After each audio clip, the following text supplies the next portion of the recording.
Agradeciéndote además esta posibilidad de conectarnos de alguna manera, por decir de alguna manera, conectarnos con la gente, intercambiar un par de ideas y por ahí tirar alguna razón por la cual uno trabaja en medios de comunicación, ¿no? Trabaja en una forma de decir, creo yo, es un compromiso.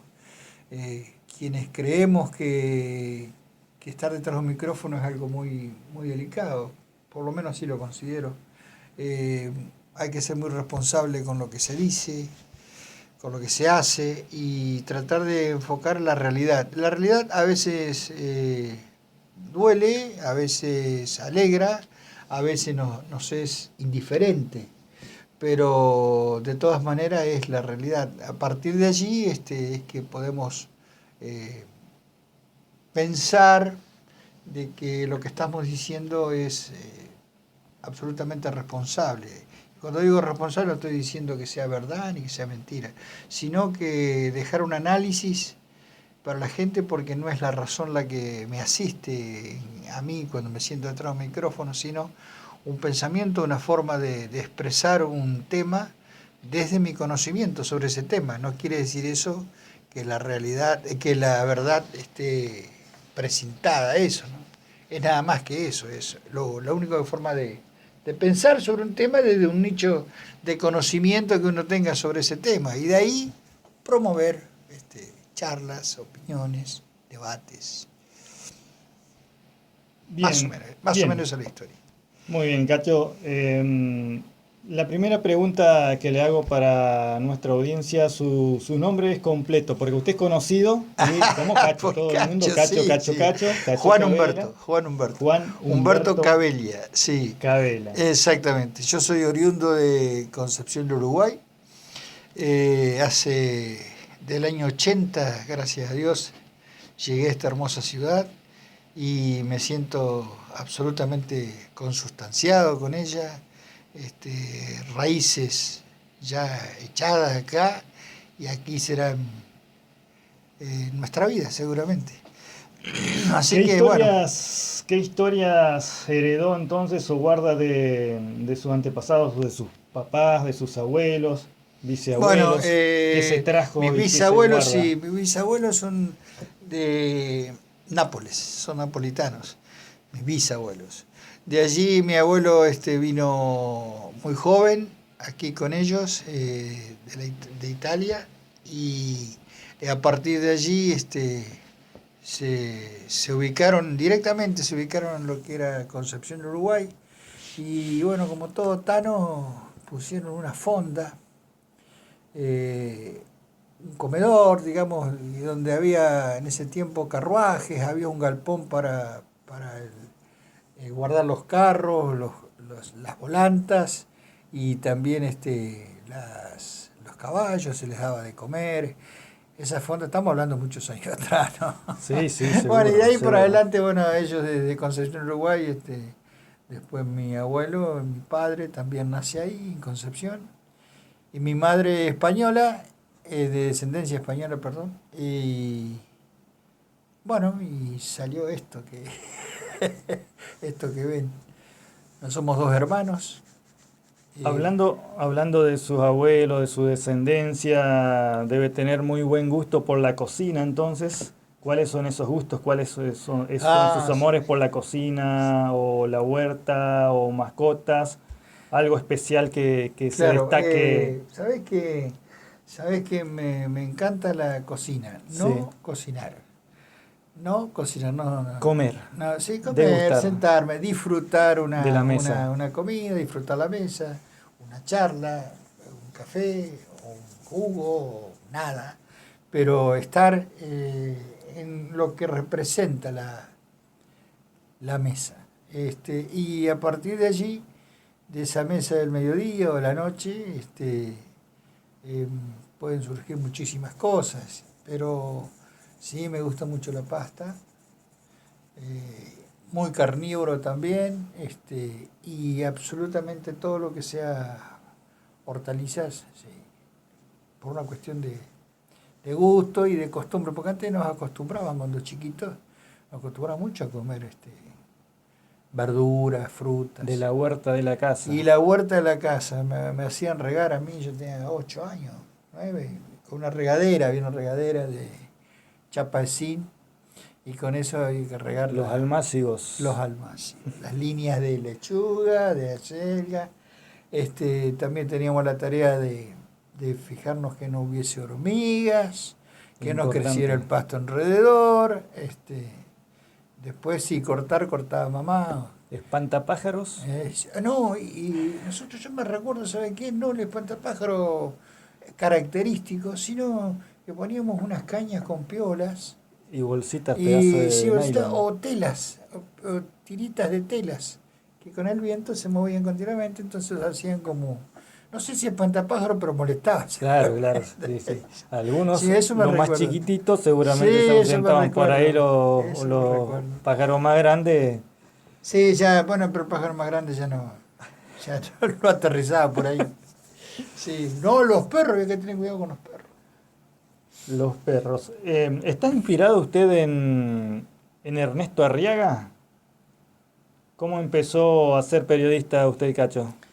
A ver, primero en cuanto a en comunicación hay varios aspectos. No es solamente la radio, sino también está la televisión, está otras ramas del arte que son comunicación. Y yo me acuerdo que en Concepción, Uruguay, comencé en aquellos tiempos, ¿no? Comenzamos como ayudantes de un grupo teatral. En ese momento tenía 7 grupos de teatro Concepción, y sigue siendo una meca en lo cultural también desde ese punto de vista. Pero me recuerdo que comencé con la parte luminotecnia y ahí después terminé ayudando, fui ayudante de director y ahí uno se comienza a comunicar. Esa comunicación, bueno, nos llevó a varios lugares, no solamente de las muestras provinciales cuando eran competitivas en teatro, sino a distintos lugares del país. Con el tiempo, bueno, hice eso mucho tiempo y después vine acá a La Paz, pasado el tiempo, anduve por distintos lugares del país y fuera del país por razones laborales. Así que a partir de allí llego a La Paz en el año 80. Y en el año 80 llegamos y en el año Sí, 1990, se estaba instalando acá una FM que era FM Vivencia 97.5. Y fue Osuna que era el propietario del FM, y bueno, a buscarla a Tere, mi esposa, sí, porque Tere trabajó mucho tiempo en el ET15 de Concordia, Concordia, y hacía corrección en el diario El Sol. de Cuando el Concordia. diario El Sol, uno de los socios gerentes era Roberto Modernet, que está aquí en La Paz hoy. Tenía 2 estaciones de servicio y era socio gerente, uno de los fundadores del diario El Sol de Concordia. Bueno, entonces, y trabajaba con gente, con Graciela Bascurley, una colega ya una gran periodista de Concordia, una de las voces distintivas era De la del radio. ET15, ¿sí? En su mejor momento del ET15 ella, Portillo. Bueno, entonces fue a buscarla y le dijo si quería hacer radio. Ella estaba en estado de embarazo, así que dijo, no, por un momento, pero capaz Cacho quiere. En una de esas dice, ¿te animás, Cacho? Y ahí en el año 90 le dije, bueno, yo no sé, yo nunca he hecho radio, pero animarme me animo. Así que del 90 hasta acá empezamos con radio. Bajó la primera antena satelital que tuvimos acá en La Paz, fue allí. Bajábamos LS5, Radio Rivadavia. Teníamos un staff, un grupo de trabajo impresionante. Yo creo que ninguna radio, hablando con gente que conoce de radio, va a tener el Ese staff que despliegue. tuvo. Sí, sí, impresionante. Impresionante. Yo me acuerdo, por ejemplo, estaba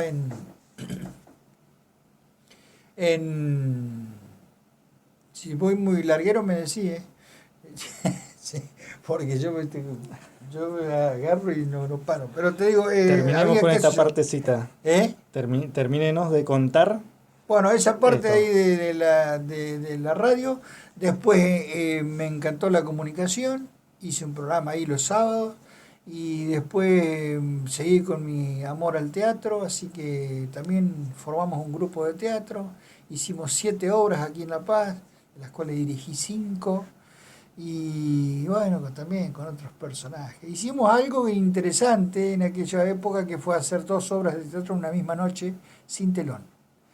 Que la ¿Dónde? Irma sin telón, o sea, no había telón, solo luces. Y, o sea, cambiamos la escenografía de una obra a otra a la vista de la gente, pero la gente entienda cómo se ¿Y hizo. dónde fue? Eso fue en la parte posterior de la Casa de la Cultura. Hay un escenario Sí, sí, donde sí. se lo utilizaba antes, Sí. y se hacía en verano el teatro de verano, y bueno, nosotros hicimos allí 2 obras que Irma Echeverría me recuerdo que decía, estás loco, ¿cómo hacer? Hicimos Papá Querido de Aida Bornik y El barco en la botella de Rodolfo Taboada. Así que fue una buena experiencia. Y de ahí sí, seguí con radio, con televisión, con Silvio Fruto, hicimos un programa muchos años. Después hice programas deportivos, patio de boxes. Después seguí con radio y seguí con radio y seguí con radio. Y hasta hoy, hasta Hasta ahora. ahora sigue, sigue. En Sí. FM Río los días FM Río los domingo. domingos. Nuestro día el domingo, va el día de los periodistas. Yo soy comunicador, charlatán. El día de los periodistas. ¿Qué lugar le otorga a los amigos y a la familia o es más dedicado al trabajo? Bueno, por lo que nos viene contando, no Sí. es tan exclusivo del trabajo. No, seguro, seguro. Yo creo que la familia es la base fundamental para el equilibrio personal. No solamente eso, sino también es la base el núcleo fundamental de cualquier sociedad. Creo que la familia es, a partir de la familia, un montón de familias hacen un condado, hacen una ciudad, hacen una forma de vida, practican distintas costumbres que pueden beneficiar en lo colectivo o en lo personal. Y después la preparación de cada uno dirá cuáles son las posibilidades que esa vida le brinda. Pero la familia es fundamental, es el sosiego, es llegar a tu casa después de una jornada de trabajo y buscar la tranquilidad del diálogo, la tranquilidad del silencio, de un libro, de un descanso, de la mascota, del aire. O sea, es fundamental para poder cargar pilas y salir a hacer las cosas que uno quiere. Y en cuanto al trabajo, sí, indudable. No me veo de otra manera, yo tengo 65 años y no me veo de otra manera que no sea trabajando. No me reconozco porque no me faltaría algo fundamental que es la movilidad y la motivación. 19 minutitos de las 11 de la mañana estamos compartiendo la conversación, la entrevista con el señor Cacho Cavela, Humberto Cacho Cavela, Sí. y continuando este ciclo de entrevistas a periodistas y comunicadores locales aquí de La Paz. Compartimos música y seguimos. Junio de este año 2020. Cacho, Se va el año, ¿eh? se va, ya estamos Sí. pasando la mitad del año, Sí, ya estamos está, por pasar ya la mitad del está, año. ya está. Y más con todas las complicaciones Exacto, sí. que estamos viviendo. Exacto. Bueno, las complejidades aún nos hace Más rápido más parece que rápido pasa. sí, Ujú. la Es verdad. asimilación, ¿no? de los meses. ¿Está bien, ¿Está Maxi, jubilado? así? Maxi, ¿está bien así? ¿Está bien así? ¿Está Sí, por ahí jubilado, muevo. Cacho? Sí, ¿Usted? sí. ¿Qué significatividad histórica tiene para usted esta institucionalidad, la del jubilado? ¿Y cómo vive, no? Ser un jubilado con placer o displacer. Claro, entonces, sí, primero llegar a jubilarse es importante. Quiere decir haber transitado un montón de años de trabajo, de aportes, como corresponde. Y a partir de llegar a esa situación, no digo meta, sino situación, comienzan una serie de evidencias y poder dedicarse con un poquito más de tiempo quizá, o con un poquito más de lo emocional, dedicarle un poco más a algunas actividades que seguramente dentro de las actividades laborales no se pueden desarrollar, o el tiempo que insume a uno el trabajo, de acuerdo al trabajo que sea, porque hay trabajos que se trabaja de 8 horas y nada más, pero hay trabajos que uno tiene que ir, en mi caso, tiene que ir a gabinetes, a Claro, trabajar en otro tipo de seguro. cosas, en proyectos, que había que adelantar cosas. Estaba todo el Entonces, día, en algunos casos trabajando. ocupábamos parte de la Mm. noche, también en ese tiempo, porque es la noche donde uno encuentra tranquilidad para pensar sobre algunas cosas. En el trabajo estoy hablando. A partir de ahí, una etapa hermosa, distinta, una etapa muy, muy agradable y bueno, también una cantidad de recuerdos que se amontonan. Y así como se van amontonando una cantidad de recuerdos y cosas dentro de nuestra vida laboral y los años que van pasando, también se van acumulando muchas alegrías, muchas tristezas, lo que yo diría, como lo llamaría, una experiencia de vida, ¿no? Cosas que nos toca vivir, afortunadamente, sean ellas regulares, buenas o malas, hay que aceptarlas. Los problemas creo yo que están para resolverlos, para solucionarlo y tratar de desdramatizar a veces, por lo menos en mi filosofía, desdramatizar algunas vivencias. Simplemente decir, justamente hablando de la comunicación, a veces uno no es que dramatice sobre un tema, sino que está poniendo énfasis para que esos errores o supuestos errores no se cometan, porque quizás a mí no me van a afectar, a vos Darío quizás tampoco, pero hay una generación floreciente, una nueva generación que seguramente dentro de 15 20 años sentirá los impactos de las cosas bien y de las cosas malas que estamos haciendo. Entonces desde ahí va la observación, ¿no?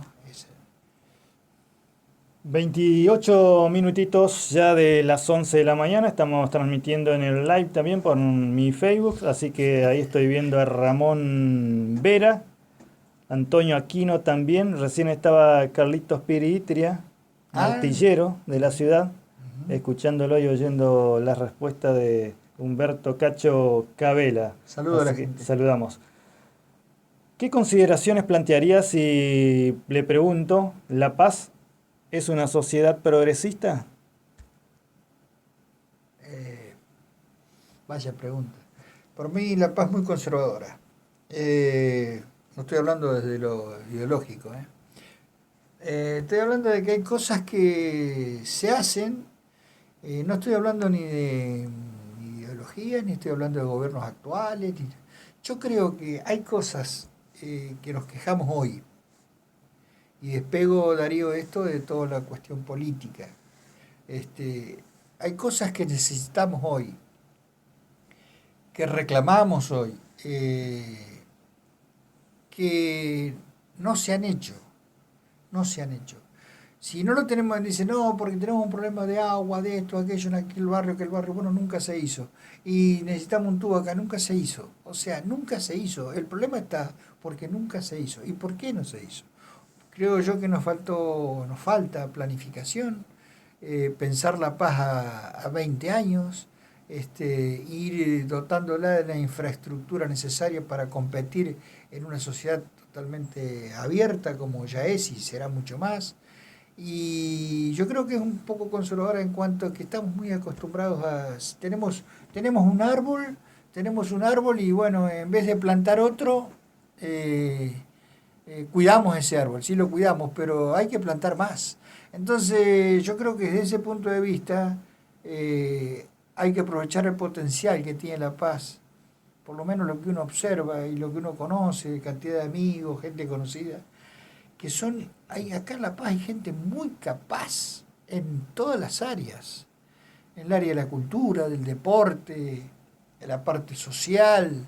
eh, Hay cantidad de gente que está muy preparada, que tiene muchos sueños, que tiene esperanzas, que trabaja, que cría a sus hijos, como sociedad. Pero creo que por allá adolecemos, no ahora, sino desde hace mucho tiempo, de liderazgos. Y al faltarnos los liderazgos, o sea, quien marque los objetivos claros hacia adelante, para encolumnarse, ¿no?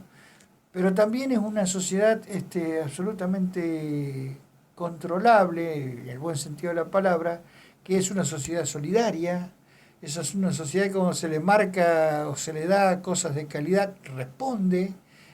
Cuando se la convoca para actitudes o actividades que tengan que ver con el bien común, también responde. Pero lógicamente por allá nos encontramos con algunos vacíos, porque no podemos permanecer callados, sobre todo nosotros que estamos en los medios, sobre algunas cuestiones que hacen. Hoy es el Día del Medio Ambiente, ¿no? Hoy. Muy bien. ¿Qué tal estamos en medio ambiente, La Paz? Estamos Mal. mal. Bueno, entonces hagamos honor a eso, hagamos comunicados como corresponden, pero no es el comunicado, porque el domingo es el Día del Periodista. Y sí, feliz Día del Periodista. Bueno, pero a ver, ¿qué compromiso hay desde el periodismo, desde lo comunicacional en La Paz? Porque también es importante saber que a La Paz también la construye la opinión. Entonces, el punto de vista. Bueno, en ese sentido, no podemos ser progresistas si no estamos exigiendo. No digo que no se progrese, digo que no somos una sociedad progresista porque no hay puntos de contacto en común sobre temas muy fundamentales. Estamos hablando justamente del medio ambiente, porque solamente una sociedad que no sea progresista, que sea un poco conservadora, mira con qué sé yo, con indiferencia, diría yo, quizás hasta con indiferencia, o sin importarle lo que ocurra a otras personas. Una sociedad progresista progresa toda junta, no por una cuestión familiar o personal. Pero, a ver, ¿cómo podemos estar indiferentes ante el colector local? Es increíble, 6 años y medio. Es increíble. ¿Quién fue o es el intendente más icónico?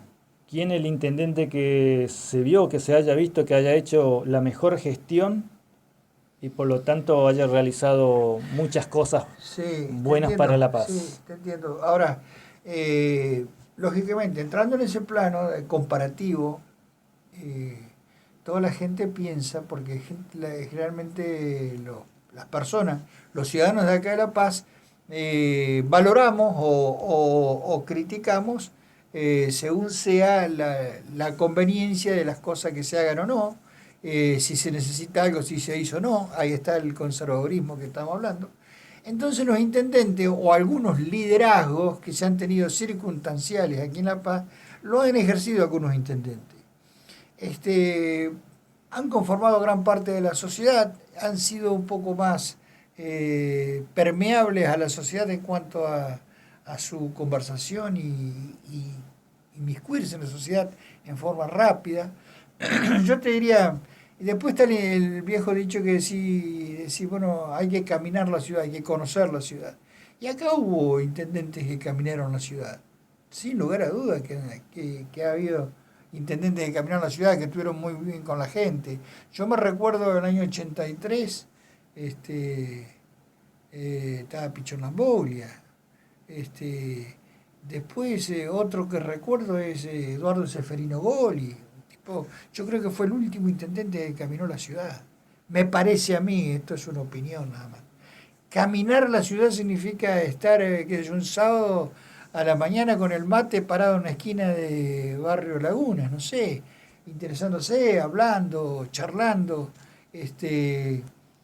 conviviendo con su propio pueblo, ¿no? Y cuando digo pueblo no hablo de lo ideológico, reitero, hablo de la ciudad, del ciudadano. No solamente allá, en el centro, en las barrancas, en la parte turística. Yo creo que hubo, y después en la época difícil, digamos para algunos, que fue la época de militar o la dictadura, como se la rotuló, yo lo conocí en forma personal y sé de sus actitudes. Yo creo que ninguna persona puede desmerecer el trabajo tremendo que hizo, que en paz descanse, Yuji Campi en su momento, ¿no? O sea, a ver, fue un hombre también muy comprometido. O sea, son distintas actitudes que han tenido intendentes en distintas áreas. Este, También otro que pintó lindo y me gustó, pero falleció también en ejercicio de sus trabajos. Em, Aquí el intendente Orué, Chichilo Orué, también era un hombre que tenía mucho contacto con la gente, el radicalismo. Y bueno, falleció en la zona de Puerto, en pleno ejercicio de su intendencia, ¿no? Así que bueno, y no sé si son icónicos, pero son distintas actitudes que se han tenido. Pero un completo, todavía no lo he visto. ¿Qué le incomoda de la política y qué rechaza? Me incomoda la mentira, me incomoda el acomodo, me incomoda la soberbia del que está gobernando, sea radical, peronista, del macrismo, de lo que sea. La soberbia no la soporto, porque se nota rápidamente lo soberbio. Creer que somos fundacionales en cada uno de los gobiernos, ¿te diste cuenta, Darío, que todos los gobiernos son fundacionales? O sea, vino Kirchner y fundó el país, vino Macri, parece que, viste, Nuevamente. vino Macri, vino Cristina después y ahora Macri, Mm. pobreza cero, y ahora este otro gobierno, hambre Mm. cero, pero acá cada vez estamos peor. Menem la refundó. Bene la refundió, claro. ¿Te das cuenta? Entonces, eso es lo que no me gusta. Creerse los salvadores sin un programa junto con la gente. Eso es lo que no me gusta. Lo que sí me gusta es la capacidad aplicada al bien común. O sea, tener jefes de obras públicas, secretarios de gobierno, tener personal técnico capacitado no solamente en oficinas y gabinetes, sino en la calle, que hablen el verbo de la gente, que sepan interpretar realmente cuál es la sensibilidad que se necesita para estar en tal o cual lugar de la ciudad, la capacidad al servicio de una fuerza política, si querés ponerle, pero por sobre todo en lo colectivo. Tampoco lo veo mucho. 38 minutitos tenemos de las 11 de la mañana, estamos compartiendo el ciclo de entrevistas a periodistas y comunicadores locales, hoy con el señor Humberto Cacho Cavela. ¿Piensa usted que el delito y el crimen están controlados aquí en la ciudad de La Paz y a su vez en la provincia? Bueno, es un tema, ¿no? Un tema estadístico, es un tema estadístico difícil. No digo difícil de responder, porque uno, reitero, como dije en la génesis de nuestra charla, dije que uno piensa uno dice lo que está pensando desde el punto de vista del conocimiento que tengo sobre ese tema. No escapa este tema a esa premisa, o sea, puedo hablar desde el conocimiento que tengo de ese tema. En cuanto a la opinión en general, ¿a quién no le gustaría que no haya crímenes?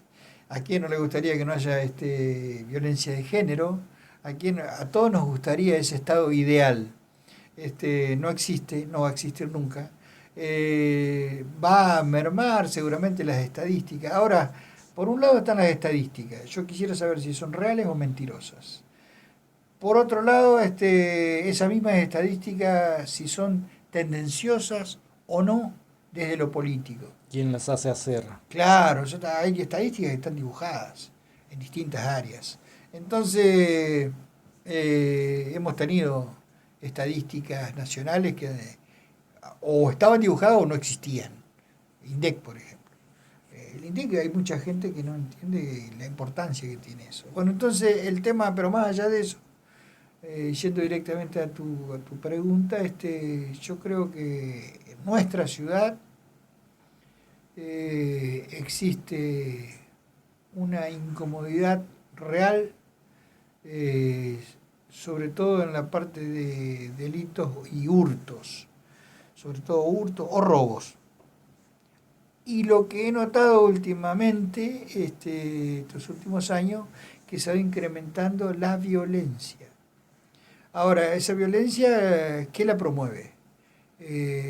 Una situación general de que un pobre tipo, porque hay, fíjate vos la preparación que tienen, que hay algunos ministros o secretarios, tanto provinciales como nacionales, de cualquier gobierno, que han dicho que, y pobre muchacho, es un producto del maltrato de la sociedad hacia él, es una reacción social. No, es un delincuente, es un asesino. Hemos visto ahora hace poco hechos de violencia extrema. Entonces, en La Paz estoy hablando. Entonces, eso por un lado, existe. Eh, la resolución de ese tema, desde lo jurídico, también ha dado mucha tela para cortar aquí en La Paz, porque también se ha endilgado a la policía toda la culpa de que alguien entre y salga, y no entra y sale porque la policía lo deja, sino porque la justicia lo libera. Entonces, a partir de ahí se crea un estado de, de de inconsistencia en cuanto a esto que provoca un poco de temor en la gente, que es lo que creo que está pasando en la sociedad, acá en La Paz, ¿no? Pero sí existe, sí, ahora existe eso y hay formas de solucionarlo, pero hay que tener muy claro que tener liderazgos y también ver que la parte política no se meta ni en la policía, ni en la justicia, y bueno, ¿cómo evitas eso? Cuando uno observa que hay puestos que dependen mi libertad y la tuya, Darío, y que son políticos. Saludamos al señor Gustavo Maneiro, también que está siguiendo la entrevista, hombre del ámbito del golf, el señor Gustavo Maneiro. ¿Cómo anda, Gustavo? Como trabajador que perteneció a Vialidad, Cacho, Uh-huh. ¿es verdad o mentira que alguien o algunos usan recursos de Vialidad con fines personales? Por ejemplo, el caso del combustible, ¿es No, un mito? vergonzoso, vergonzoso, vergonzoso. Dos cosas voy a decirte. Antes quizá eran menos caraduras que ahora. Pero el tema es el siguiente, el tema del combustible en vialidad, cuando vos dejás, viste que yo hablaba recién de capacidad, de tener jefes que realmente sepan lo que está haciendo, y el control, que es otra cosa de que no te dije acá en La Paz, faltan entidades, fortaleza y capacidades en los controles, porque se larga una ordenanza y bueno, se largó, pero no se la controla. Entonces, el cumplimiento, digo. En cuanto a la Dirección Provincial de Vialidad, en el tema que yo estuve muchos años ahí. Yo entré en el año 77 a Vialidad, y en Gualeguaychú, y en una regional que teníamos a cargo 3 zonales. Entonces, digo, había en la Dirección Provincial de Vialidad el departamento que más se ve, es esto que está acá, La Paz, que es la zona 1, que depende del departamento Conservación de Vialidad. El departamento Conservación tiene todo el poder político concentrado. Es un departamento muy buscado por los políticos y muy utilizado por los políticos. Todo, porque tiene los camiones, tiene las máquinas, tiene los caños de hormigón, tiene la posibilidad de arreglar un trabajo, de hacer un puente. Después está la parte de estudios y proyectos, la parte de construcciones, que yo tengo ingenieros amigos y técnicos o arquitectos que son excelentes. Está la parte hidráulica, que es excelente en la provincia, que me extraña que no se utilice acá. Llamas a esa gente, no resolverían gran parte del problema hidráulico que tiene La Paz. Pero el tema puntual de vialidad, sí, esto lo que yo no entiendo es esto. Bordet, ya yendo a un caso puntual, tiene a una señora como administradora general. No es ni profesional, no es ingeniera, no es arquitecta, no. O sea, en un tema tan delicado como es la administración de la Dirección Provincial de Vialidad, la tiene la señora Benítez. Bueno,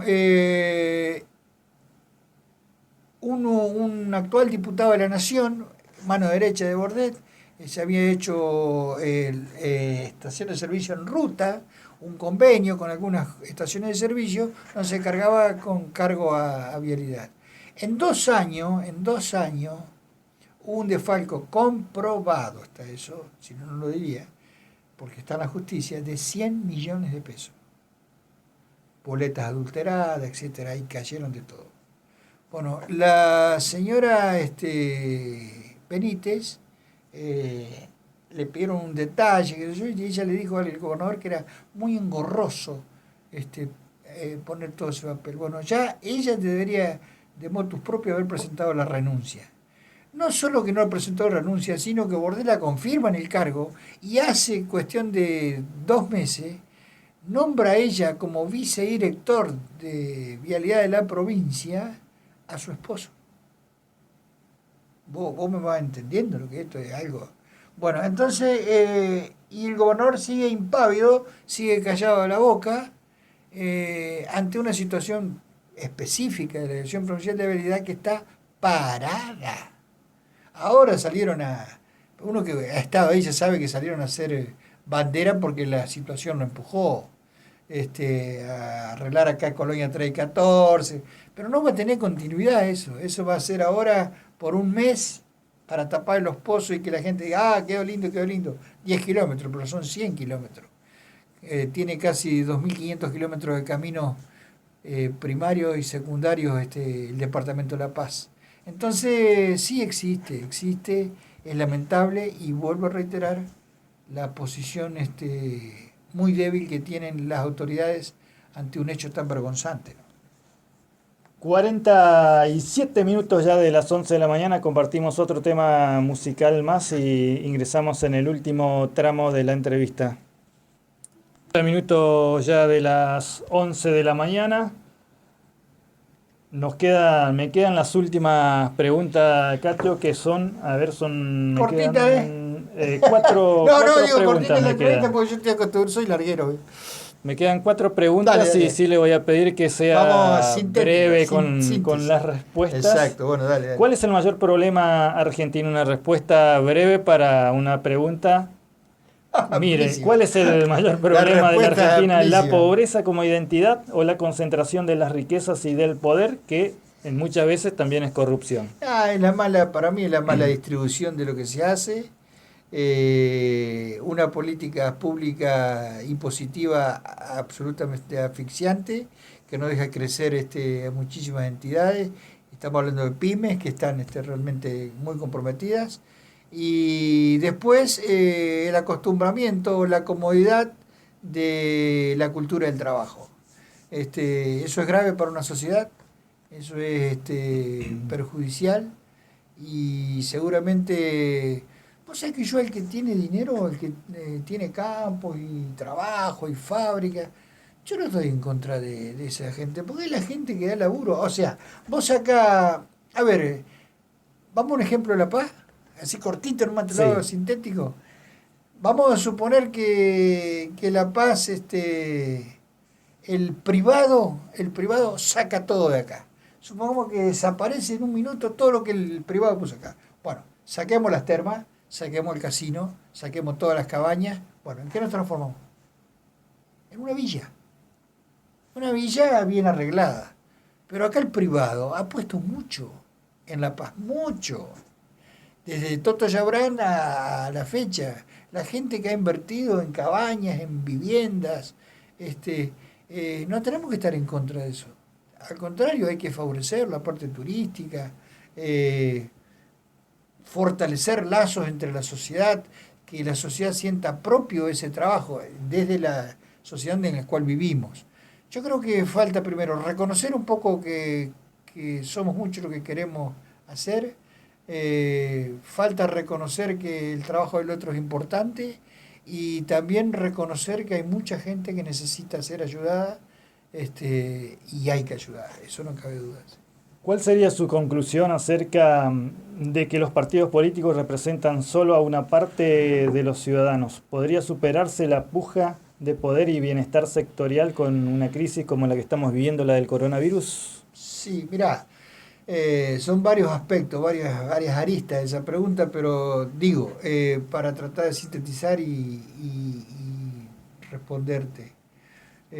Primero que creo que la cuestión partidaria, la cuestión familiar, la cuestión laboral, la cuestión de amistad, este, la cuestión ni hablar de comunicacional, se soluciona todo desde una sola base, de un solo, para mí, fundamental hecho, que es el diálogo, que es el intercambio de opiniones, que es la posibilidad de expresar en absoluta libertad no las cuestiones las ideologías, sino lo que pretendemos de una sociedad para poder discutir una forma de vida.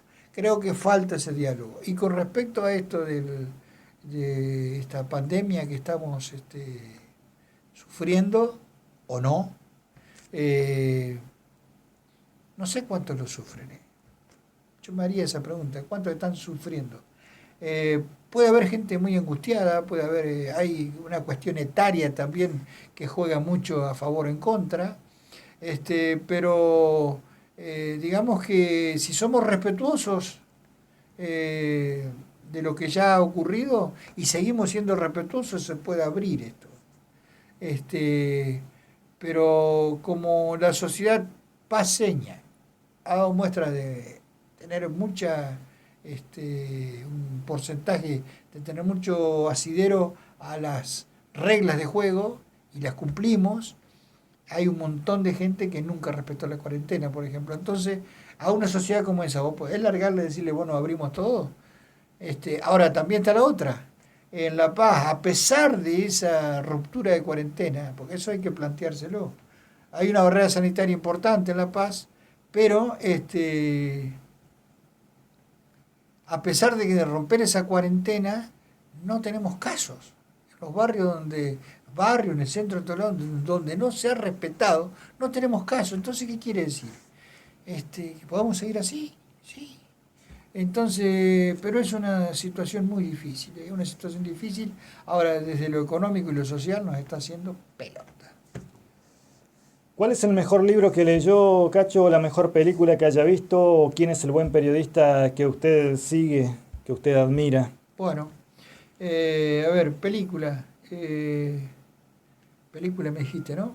¿Libro o película? Libro, bueno, sí. Mira, pues el primer libro que yo leí, que me marcó, ¿no? Me marcó porque yo dije, bueno, ahí inicié mi etapa hasta el día de hoy, que me gusta leer, uno elige estilo, ¿no? Pero hay un libro que todo niño debería leer, que son Las aventuras de Tom Sawyer. Ese libro es, ni hablar de ahí, El Principito. Y El Principito cada vez que lo lees, y después, bueno, los grandes autores.